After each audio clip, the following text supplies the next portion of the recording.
Hey guys, it's Rob from Australian Camping and 4-Wheel Drives. Hey, in this episode, we're going to talk about the new little Kickass air conditioner.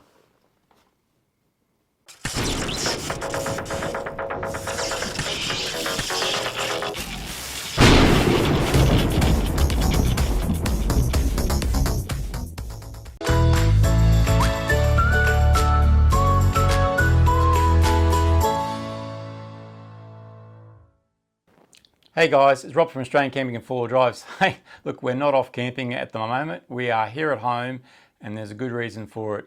I wanted to show you a new little product that I've got. It is for camping, but I brought it into the house just to test it out and see how everything runs and get an idea. And I thought there's a lot of people out there at the moment that probably want to know the exact same thing that I wanted to know.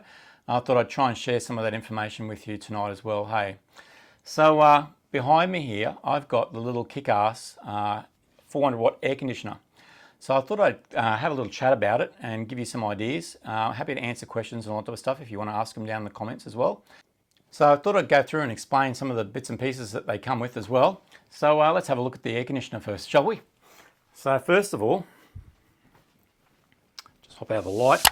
So first of all, what we've got on this guy over here, you've got these two funny looking things at the front here. They sort of look like those robot arms, and they are actually bendable around. You can actually move them around whichever way you want, and they pull all the way out as well. So you can actually grab this thing. See that there? It comes all the way out and pushes all the way back in. So you can do that with it if you need to, and that's useful if you want to aim this in a certain direction as well. Now you don't have to have this part here on the front. It doesn't have to go on it. But you can actually attach it if you wanted to. You'll see this black plastic piece here at the back of it, where these two nozzles are actually going into.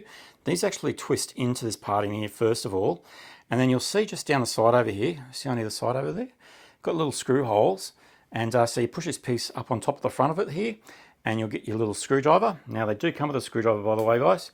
Got your little screwdriver there that they actually come with, and you'll put that inside there, and you'll tighten up the little screw, and away you go.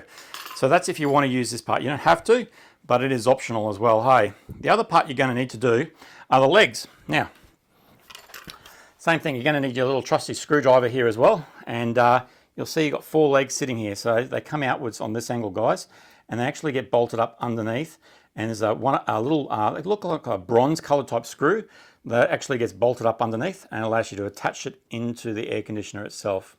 Okay. The other parts on this as well, you've got your remote control, and then you're going to find this black piece here, this funny looking black piece, and you'll also see the tubing that it comes with as well. And over here in the window, we'll show you this part here as well, you're going to see this white piece of tubing there as well. So these just twist together, so it's just a matter, just similar to how this one twists in, they actually just twist straight into the actual rear of the unit in here. So, and then this part here, I'll show you this bit. So this part here, what you might notice, and I'll just flip this camera around so you can see clearly. See at the top corner up over there? Just up there, it's got a little notch taken out of it. This area where the notch is taken out, that part slides in. So I'll see if I can do this one-handed here. Really difficult to do one-handed, guys. So that slides in there like so, and that locks into place like that way there. Okay, the other part that you've got here as well is this tube. So you'll see this tube, and at the moment I've got this going down here into just a little container that collects all the water. You do need to be aware that this thing will generate a fair amount of water that goes into it, and I've just put a little container down there just to actually capture the water. When I had this going the other day, I got about a 300ml bottle worth of water, and I was running it for maybe about 3 hours. So yeah, it can produce a reasonable amount of water as well, hey. So now the other part that they do come with, you'll see 3 pieces here. Now I've got them sitting here on my bed. So you'll see these 3 pieces. I'll just move this out of the way so you can see how this all works. But this part here is actually designed for this part here, okay? I actually already had an air conditioner like this in my house, and it actually fits the exact same nozzle head. So the way these go together, it's relatively simple, but if you've never done it before, you'll be wondering how it works. So you'll see this little bit of plate just sitting here, and it's got a little wing nut inside there. That's what's happening over here. So it's just gone into this channel. So you'll see up top up here a little channel that it goes into, and it just twists straight into that channel, and that allows you to slide these parts up and down. So if you need it to be a long piece, you can have it long or you can have it shorter, just depending on what you need. I'll show you the length of the entire unit. Okay, so this is roughly the length of the entire unit. It's pretty long, you'll see. Hey, so down the bottom down there, we've got the hose where the actual exhaust hose goes into, and yeah, so you can have it whatever length you want. And you'll see in the background here, you've got these little plates, and you can adjust it smaller or longer if you wanted to. So that gives you some idea on how all that part works. Beautiful. Now we're up to talking about how the actual thing actually functions. Once you've got all that plugged together, you're pretty much ready to turn it on, guys. So up the top up here, I'll go through the buttons with you first of all and explain them to you, and then we'll turn it on and we'll give it a go. So first of all, you got your power button. Power obviously turns you on and off. Sleep button, if you want to go to sleep after a certain period of time. And then you got your mode button as well. The mode button turns it from the air conditioner mode. You got the wet mode. Wet mode, I think, essentially it runs the compressor and it draws out water out of the air for you. So it's like a dehumidifying mode. So if you need an area where you need it like dry environment, you don't need necessarily cool, that might be useful for you as well. And then you just got the fan mode over the side over there as well. So you do that using the mode buttons. These plus and minus buttons will change what the temperature displays in the middle here for you as well. It goes down to about 16 degrees Celsius on this as well. And then over the side over here, you got your fan speed mode. So you can either put it on slow or high. You got a timer there, and you got a lock function to lock it so kids don't accidentally stuff it up on you. Then all of those buttons here come on the remote control as well. So you can do this via your remote also if you wanted to as well.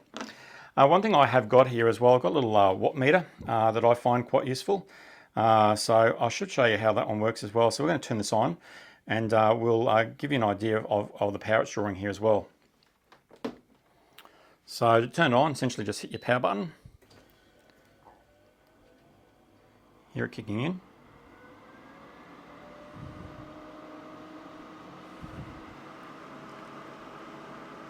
It's pretty good already, hey? It's summer at the minute in here, and it's actually pretty hot in the house here at the moment, and that's actually really nice, hey, to sit right in front of. It's brilliant. So we'll have a look at the watt meter as well. So over the side over here, hopefully you can see that there. That says 397, 395, 396, 398. Sometimes goes up, yeah, 400. See it sometimes up around 407 as well, give you some idea. So it'll sit around that type of rating for you. Hopefully you can see that clearly. So there you go. So that gives you an idea of the amount of watts it's drawing. Now I do have a setting in here. I can adjust this. You can see that's was it volt amps there as well. And then we've got over here the cost. That's saying it's cost me 88 cents to run it so far. 89 cents now. And what I've done in here is I've just put in a tariff of 33 cents. So that'll change depending on how much you happen to be paying for your electricity. So the current this draws here is around about 1.98 amps or 2 amps roughly. It's drawing from AC. Give you some ideas. So that'll give you some idea on how it actually functions and all that, guys. And I've got that sitting here at 16 degrees Celsius, just over the side there. And yeah, there's beautiful cool air coming out of the front of that thing there now as well, hey, which is going good. So guys, look, now, does it work in a bedroom? Yeah, you can use it in the bedroom, but it's not really designed to keep that room that cool, I found. So this is really more designed around a small area. So we're talking here about like a small caravan. It's perfect for that type of situation as well. Now, having said that, you need to be aware of the power consumption of this unit as well. So if you're looking, when you're running one of these in a caravan, you can't run it directly on 12 volts. You've got to run it on 240 volts. So running it on 240 volts, you need an inverter. An inverter will need to convert from 12 volts up to 240 volts. So they do sell them, like Kickass sell one, and they have a 1,000 watt inverter, and they've also got a 2,000 watt inverter and a 3,000 watt inverter. So just depending on your needs and your requirements is which one you'd go for. Now be aware when you start this up, I have seen it spike for a moment. It goes up to around 1,000, sometimes 1,200, just depends on the unit itself. It's like for half a second it goes up there, but do be aware of that in case it does trip your inverter. You may just need to try and start it again, and so it doesn't have that spike there initially. I have noticed it does have a little bit of a power spike there on the very first time you actually use this as well. Yeah guys, so that gives you some indication on how it all works. It's a great little product. I'm planning to put this into the Caravan, so I've just got it here just to test out, see how it all worked and understand a little bit more about it. Next thing I'm going to do is we're going to get a little window cut out in our Caravan. So we've got some special plastic there. We're going to get it so it mounts straight into the plastic, the little, the exhaust fan I should say, the little exhaust plugs into that. And the other unit, this part here, will sit inside the Caravan itself, and we'll do it that way. And it should be really good. I've got a little 13-foot Caravan to give you some indication on the type of van that I've got. I do have a pop top. I don't know how well it'll work on the pop top, so I do suspect it would work better if it was a solid Caravan. But time will tell. We'll give that a go and we'll see how it goes. Here at home, when I've run it for a couple of hours and it's been good. It doesn't really cool a room down a lot, to be quite honest, I've noticed. This is a decent sized room, this one. So, you know, it might struggle if you've got a large room and all that type of stuff, but just be aware of that. But I'll tell you what, it's great if you have that with that just blowing on you, and if you're lying down there, it's fantastic, really good. So, it goes good. All right guys, hope that's been of use to you. If you've got any other questions, yeah, just pop them up in the comments here for us. And yeah, we will have a chat with you next episode. Talk to you later guys.